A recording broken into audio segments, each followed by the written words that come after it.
Assalamualaikum warahmatullahi wabarakatuh. Sahabat semuanya, bertemu kembali dengan channel pendidikan diskusi hukum ya. Di video kali ini saya akan bahas tema tentang alasan penghapus pidana. Oke, kita simak ya. Adanya alasan penghapus pidana maksudnya yaitu pelaku suatu tindak pidana tidak menerima sanksi pidana atau hukuman karena disebabkan alasan-alasan tertentu, yaitu alasan penghapus pidana tersebut. Jadi memang di situ ada tindak pidana, ada pelakunya, tapi pelakunya ini tidak bisa dijatuhi pidana atau menerima sanksi pidana. Nah, di dalam hukum pidana ada dikenal istilah penghapus pidana atau alasan peniadaan pidana, yaitu alasan pemaaf dan alasan pembenar. Kita lihat apa itu alasan pemaaf. Alasan ini bersifat subjektif dan melekat pada diri pelaku, khususnya sikap batin atau waktu saat akan berbuat atau saat melakukan tindak pidana. Nah, tidak dipidana pelaku karena alasan maaf meskipun perbuatannya terbukti melanggar undang-undang dan ada perbuatan melawan hukum, namun karena hilang atas hapusnya kesalahan pada diri si pelaku, maka perbuatannya tidak dapat dipertanggungjawabkan kepada pelaku. Jadi di sini alasan pemaaf ini menghilangkan unsur kesalahannya. Jadi dianggap tidak ada kesalahannya, ya begitu. Selanjutnya alasan pembenar.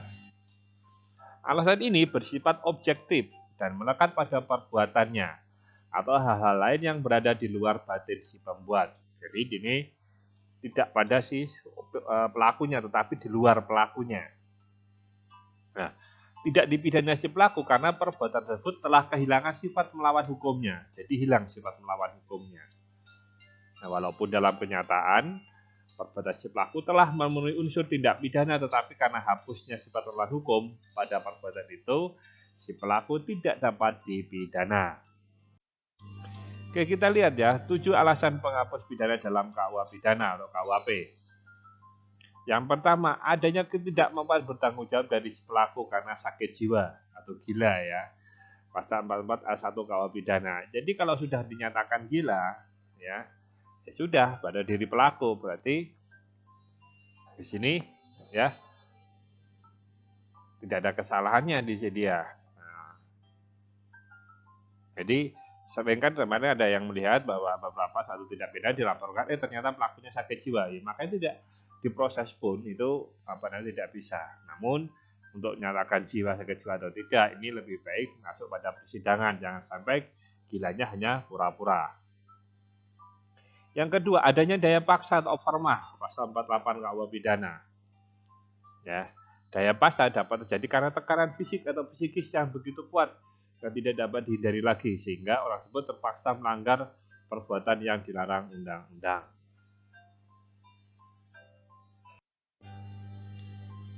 Yang ketiga, adanya pembelaan terpaksa atau darurat atau nutwin, pasal 49 ayat 1 KUHP, yaitu suatu pembelaan terpaksa ini untuk diri sendiri maupun orang lain, kehormatan, kesusilaan atau harta benda sendiri maupun orang lain, karena ada serangan atau ancaman yang sangat dekat pada saat itu yang mana perbuatan tersebut sebenarnya melawan hukum. Ya, pernah teringatkan ada satu pembelaan seorang orang di begal, akhirnya dia melawan karena begal paculi, culinya bisa diambil hingga terjadi perkelahian, malah begalnya yang mati.